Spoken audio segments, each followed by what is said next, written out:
बच्चों कल तक हमने पढ़ा था, पोएम को समझ लिया था हमने, और मैंने आपको कहा था कि टिक द करेक्ट ऑप्शन करवा दिए थे और फिलअप अपन इस क्लास में करेंगे।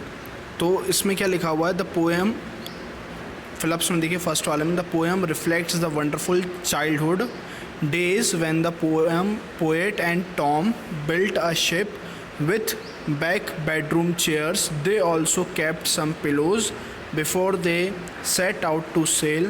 They carried a saw and some nails too. They also took water in the nursery pail. Tom suggested that they should also take an apple and cake. All these things were enough for the poet and Tom.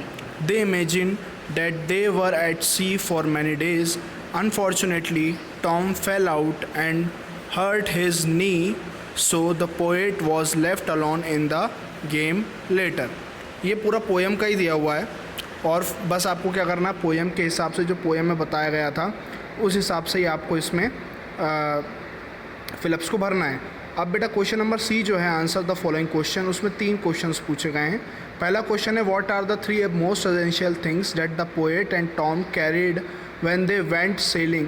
Do you think that sailor can survive for days without those things?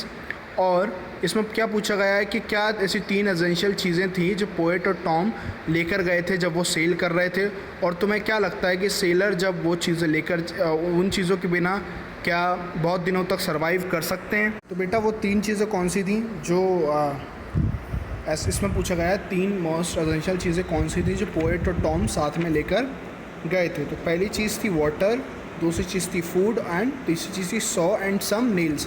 Saw मतलब आरी और कुछ कीलें।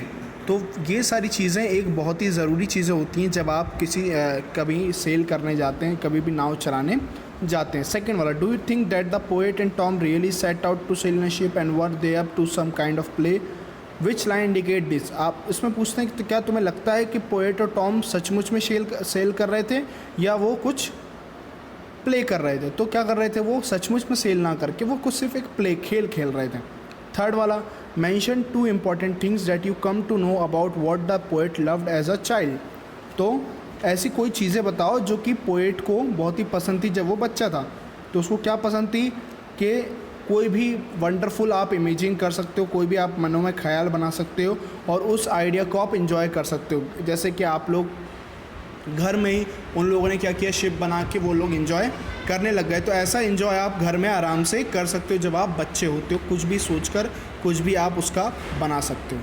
कि अभी तो मैंने समझा दिया आपको, और इसके में जो आंसर है मैंने आपको आज ही व्हाट्सएप पे कर दिया है, और उससे आप ये क्वेश्चन आंसर इस चैप्टर के आप इस पोएम के आप कंप्लीट कर लीजिएगा। तो नेक्स्ट चैप्टर पे आते हैं। नेक्स्ट चैप्टर है the return of the lion, है ना।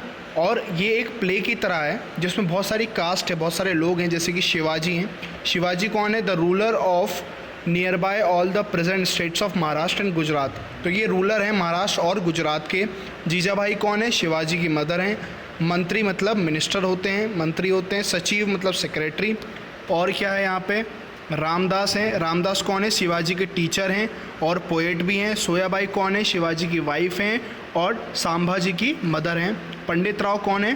पंडित राव ऐसे व्यक्ति हैं जो कि सारे धार्मिक कार्यों को वो करवाते हैं, है ना। तो ये इसके बारे में एक कहानी दी गई है जो मैं आपको नेक्स्ट वीडियो में, ये पूरी कहानी जो है मैं नेक्स्ट वीडियो में आप लोगों को एक्सप्लेन करूँगा। तो नेक्स्ट वीडियो को ज़रूर देखिएगा और ये वाली वीडियो को भी देखिए और इसमें जो चीज़ मैंने समझाई है उसको समझिए और उसके हिसाब से फिर वो वाले क्वेश्चन आंसर्स करिए।